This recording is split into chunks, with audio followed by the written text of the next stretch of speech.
to go ahead and just give you the bottom line in terms of the big idea and the big application. And I would like for you to repeat after me. I'll say it first, and then you say it after me. Quick to listen, slow to speak.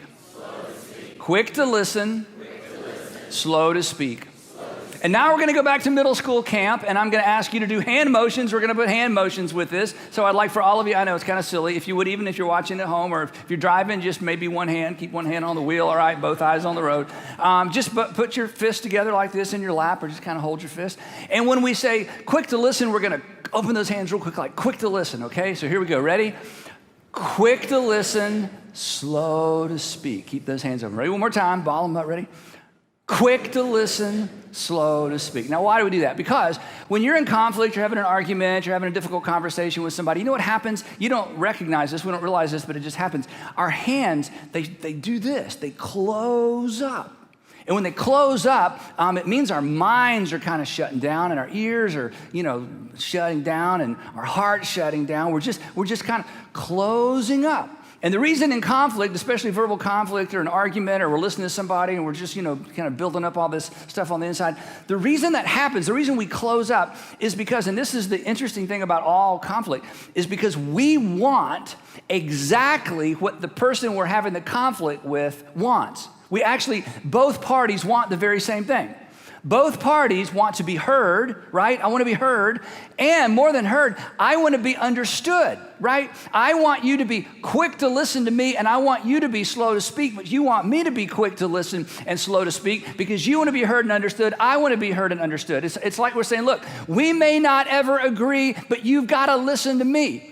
We might not ever agree on how to parent. We may never agree on this decision at work. We may never agree on what I should major in. May never agree on whether he's right for me or she's right for me. We may never agree, but come on, at least listen to me. And if you have to say something, if you're going to interrupt, if you have to interject, if you say something, then say something that lets me know you heard me, even if it's a grunt, even if it's an uh-huh or an ah. I mean, just if sound is going to come out of your mouth, I don't want you to argue with me. I want to know that you've heard me. After all, see, I can't really hear you till I feel like you've heard me.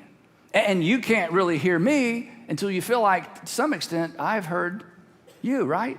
So if you grew up in church, you may recognize that I didn't make this up. I actually stole this. I plagiarized this from a very famous person. His name is James, and James had an even more famous brother whose name was Jesus. James, the brother of Jesus. Again, can you even imagine growing up with Jesus as your big brother? But he did. And James, this is cool, he doesn't show up in the story of Jesus. He shows up after the story of Jesus because James thought his brother was crazy. Of course he did. I mean, if your brother claimed to be the son of God, you're like, you're not the son of God. I mean, you're the son of Joseph, but you're not the son. So anyway, after the resurrection, because that's pretty convincing, when you stand with your mother and you watch your brother crucified, and then a few days later, you have breakfast with him on the beach, you're convinced. It's like, okay, I can't explain it. So James emerges in the first century as, get this, the leader of the church in Jerusalem, like where all this stuff happened. James was such an incredible man. His nickname was Just.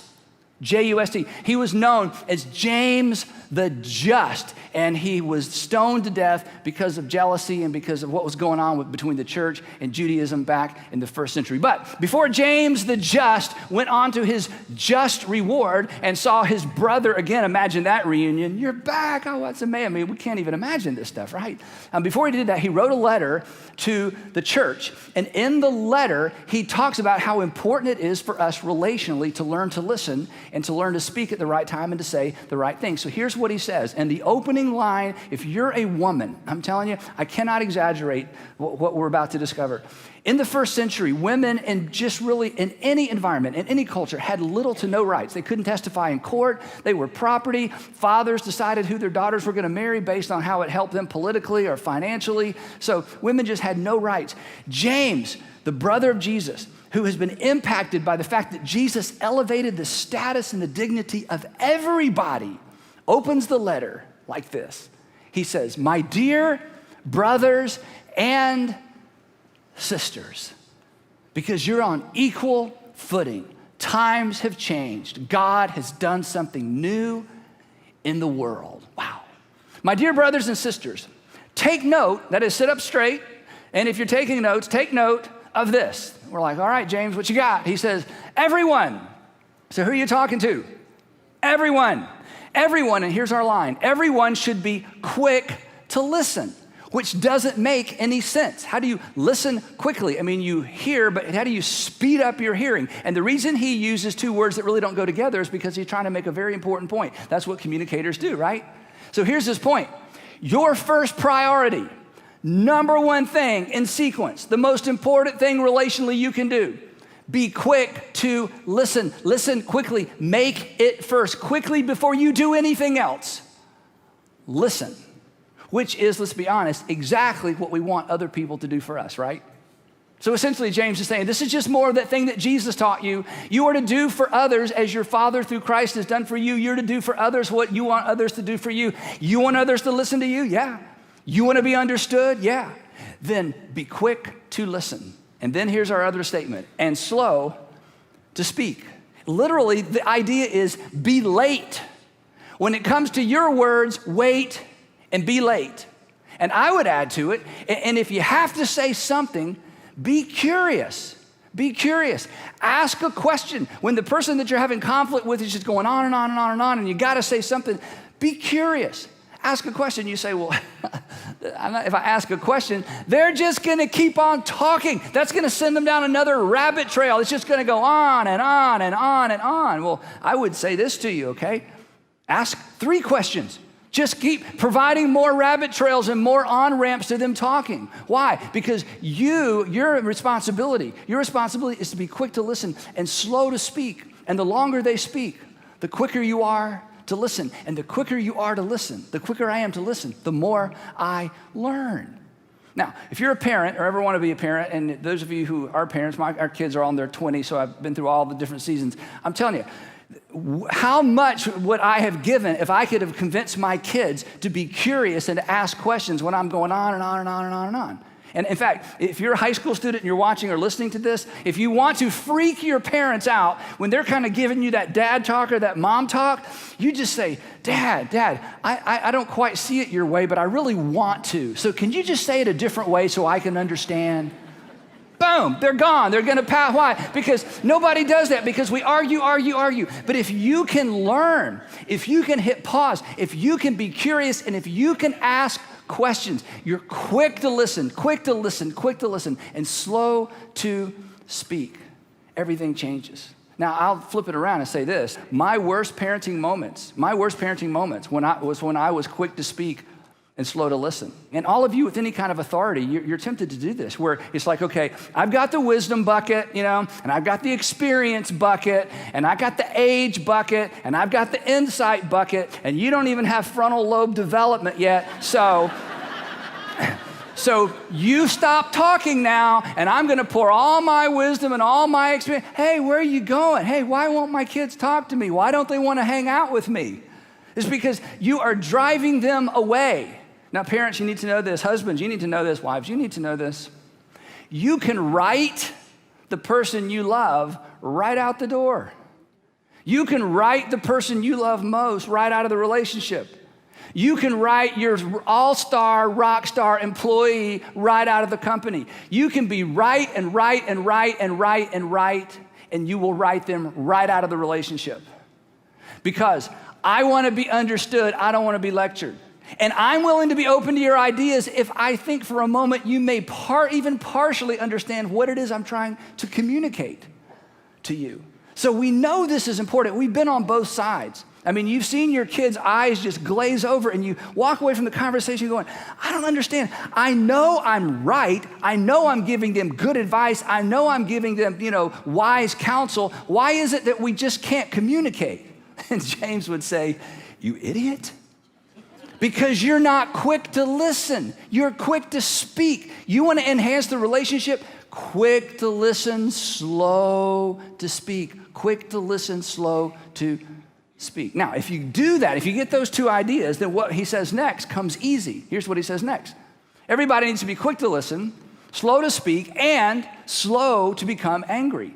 Now, slow to become angry is both a result and a decision. If you are quick to listen and slow to speak, you are less likely to be angry, and it is easier to guard against your anger if you've decided up front, I'm going to ask questions and I'm going to be curious. Now, anger in this context, and we all express anger differently, right? I mean, some of you blow up, you just kind of let loose, you're like a volcano. Others of us, we just get in a bad mood. That's me. I just kind of go inward and get in a bad mood and, just sulk around and try to get Sandra to say, what's wrong? So I can say, nothing. That's how I get in control. Nothing's wrong. She's like, oh, I know something's wrong. Like, nothing's wrong. That's how I get in control. We all go one way or the other. We blow up or we go inside. But the point is, he's saying, look, that's so bad for your relationships. And one of the ways to bypass blowing up or just becoming passive aggressive or just being sulky, moody, and trying to get in control that way, he says, is you've got to understand where the other person is coming from. Quick to listen, slow to speak. But anger, in the context of what he's talking about, is really more anger like this. It's drawing hasty, misinformed, relationally destructive conclusions. That is, jumping to hastily and misinformed and relationally destructive conclusions. So here's his formula. It's kind of a formula. The longer you listen, the more you'll learn, the less angry you'll be. The longer you listen, the more you'll learn, the less angry you'll become. Now, here's why this works. And what I'm about to tell you now, this is just common sense. If you're taking notes, you're not going to need to write this down. This is like, really? You're wasting our time telling us this. This is one of those things that's so obvious, but every once in a while we need to be reminded of what's obvious so we can keep it front and center so we catch ourselves when we begin to depart from what we shouldn't depart from because it's so obvious nobody should have to tell us. And here it is. Everything that everyone does makes sense to them. That is deep. Isn't that deep? I got like a groan down here on the front, like, whoa, yeah. Everything, this is worth getting up and listening to. Everything that everyone does makes perfect sense to them. It gets worse. Everything that everyone says makes sense to them as well. When you hear yourself saying or when you catch yourself thinking, I don't know why they would do that. I don't know why they would say that. I don't know why they would believe that. Who needs an education? I'll give you a hint. I don't know. I don't know why anybody would do that. Well, who has the problem? Well, I don't know. Well, I think maybe you need to have some learning to do. Oh, I'd just rather be critical. Can you believe that? Why would anybody do that? Why would anybody believe that? Why would anybody say that? Well, guess what? Newsflash. They all have perfectly good reasons for what they do, what they say, what they believe, just like you have a perfectly good reason. Everything everybody does makes perfect sense to them. Now, some of you from my generation, you may have grown up and read Stephen Covey's book, The 7 Habits of Highly Effective People, or you may be in your 20s and have read it. It's such a fabulous book. It's so principle-centered. But the 5th habit of the 7 Habits of Highly Effective People, Stephen Covey basically says the same thing. Here's the way he says it. I thought this might be helpful. He says this: seek first to understand, then to be understood. There it is. Seek first to understand. That means I have to ask questions. It means I need to listen.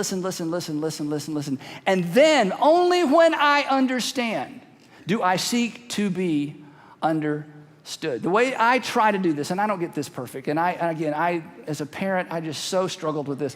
I decided I'm not going to criticize anything I don't understand. I'm not going to criticize any idea I don't understand. And I'm not going to criticize anybody if I don't know their story. And once I decided that, I became a better learner of people and a better understander of ideas. Because if somebody holds an idea, a persuasion, or opinion, it makes sense to them. And if it doesn't make sense to me, who am I to criticize something I don't even understand? And the thing is, when we're in conversation, when we're in conflict, when we're just listening to reply rather than understand, we don't learn anything. And if you're not learning anything, it's going to be hard to make the relationship any better. Because, you know this, we all have a frame of reference. We all have a frame. We all have a filter. And every word you speak to me comes right through my filter. My age, where I went to school, how I was brought up, everything, all my filter. And I hear your words through my filter, and chances are I'm not going to understand you correctly. So I am a fool to judge you, and I'm a fool to criticize you until I understand you, which requires more listening than speaking. Quick to listen, quick to listen, quick to listen, quick to listen, quick to listen, slow to speak. Now, if we stopped right there, that's pretty good, isn't it? But James isn't finished. Because James is the brother of Jesus. Oh my goodness. He's seen a resurrected brother. He's like, whoa, no, this is way bigger than y'all get along out there. That's not what this is.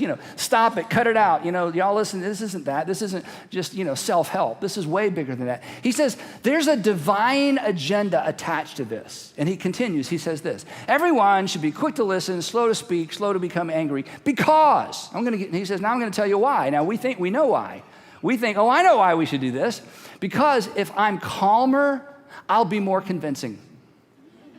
If I'm calmer and I go, oh yeah, that is so helpful. I'll just kind of reel them in. I got you. And then they're going to see the world the way I do it. I know what this is a ploy. This is something that we're leveraging to get our way. James is going, no. Okay, no, that's not what this is about. Let me explain to you, James would say, why this is a big deal. He says, everyone should be quick to listen, slow to speak, and slow to become angry. Because, tell us why, James, because human anger. What is human anger? Human anger is when I don't get my way. That's why you get angry and why you get frustrated. For years, I would see this counselor named Steve. He was great. I would say, Steve, I'm so frustrated. He'd say, no, you're angry. I'm like, no, I'm not angry.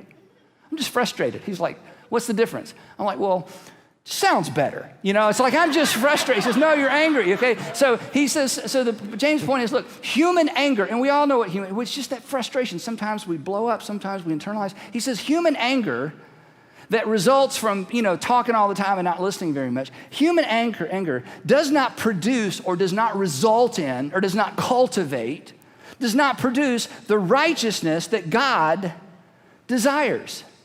It's like, what? He goes, yeah, see, there's three agendas here. Andy, there's your agenda, there's his agenda, because you're back and forth, and then there's God's agenda.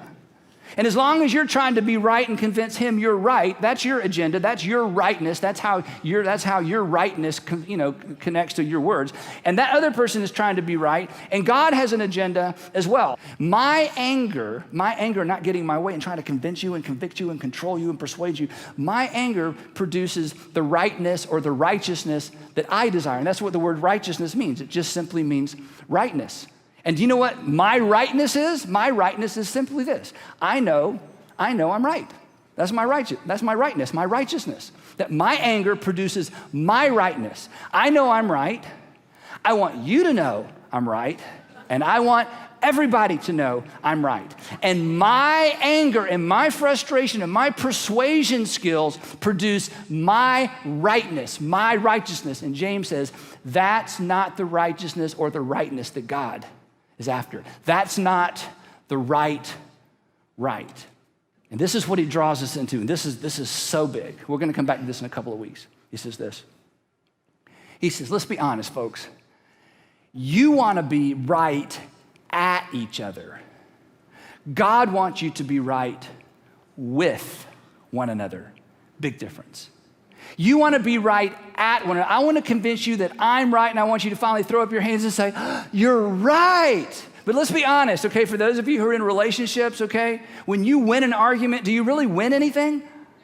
No, you win the argument. It's like, I won the argument. Where is she? I don't know. She left. But I won the argument. Yes, you won the argument. You lost the relationship. Oh, yeah. Again, parents, you can write your kids right out the door. And James is saying, come on, because he's talking primarily to Christians. He's going, Christians, come on. That's not what God wants. God isn't on your side or the other side. God doesn't take sides. He doesn't want you to be right at each other. He wants you to be right with one another. And now he draws us in to Jesus' great commandment. Jesus gave the one command instead of the 10 commandments. He gave the one commandment that was the overarching ethic for all of Christian behavior. And that is, as I have loved you, you are to love one another. And the interesting thing is this, when you read the New Testament, Jesus did not come to be right. That would have taken about 30 minutes, right? He shows up, he gets everybody together and says, I'm right. Any questions? And then he could do all of his zingers and his snappy answers to stupid questions and all that stuff he did with the Pharisees and Sadducees where he made them all just kind of left them spinning in the wind because they tried to track. If Jesus just came to be right, it would not have ended with him being crucified. Jesus didn't come to be right. And he says to you as a Jesus follower, and he says to me as a Jesus follower, and Andy, your goal and your mission in life isn't to be right either. You're to embrace the mission of your Savior. He did not come to be right. He came to reconcile us to God and to one another. So he says to me, and he says to you, quit being right at each other, and you figure out how to get right with one another. How do we do that, James? I already told you. Quick to listen, slow to speak. Quick to listen, slow to speak. If the two of you, he would say, aren't right, it doesn't matter who's right. You don't win a relational argument. You don't win a fight in a marriage. There is no winner if things aren't right between you. In fact, being right can actually make things worse. Quick to listen, slow to speak. Then he continues, because he's still not done. This is so rich. He says, therefore, now that we know what the goal is, now we know what the application is, let's just take this one step further, because there's something else you need to do if this is going to work. He says, therefore, get rid of all moral filth. Now, this little phrase right here, get rid of, in Greek is the word that you would use for taking off a jacket or taking off a coat. Hey, come on in, take off your coat, relax. Take off your jacket, relax. Take that off. He says, come on. He says, you're walking around with an I'm right jacket. You're walking around with an I'm right coat. It says right here, I'm right, or just inside, I'm right. You're right. So your whole goal in life and relationships, if you're not careful, is just to prove to everybody that you're okay, you're cool, you got it going on, and that you're right. He says, okay, you got to take that thing off. You got to take that thing off. And the reason he says moral filth, this just sounds so big and nasty and dirty, and here's why. You know this. Self-rightness, the Bible term is self-righteousness, but that sounds so Bible, so let's just make it, bring it into our world. Self-rightness, I've always got to be right, quickly becomes a moral issue. And James says, come on. You're going to follow Jesus? You're going to be reconciled to God and to each other? You got to take that off. He said there's something else you got to take off too. And the evil that is so prevalent. The word evil here, maybe in this context, a better word might be the word malice. We don't use that word much, malice. Malice is a desire to harm. Malice is a desire to get even. Malice is a desire to get back or to pay somebody back. He said, and that's what epitomizes your culture.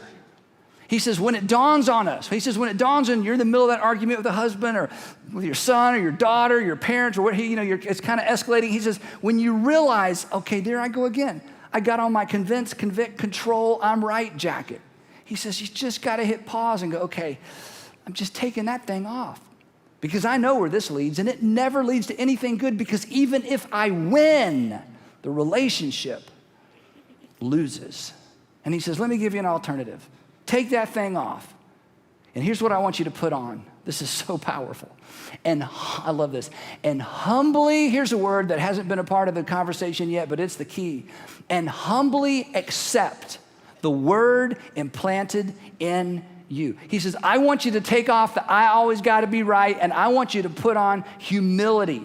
And humility says, we are more important than me.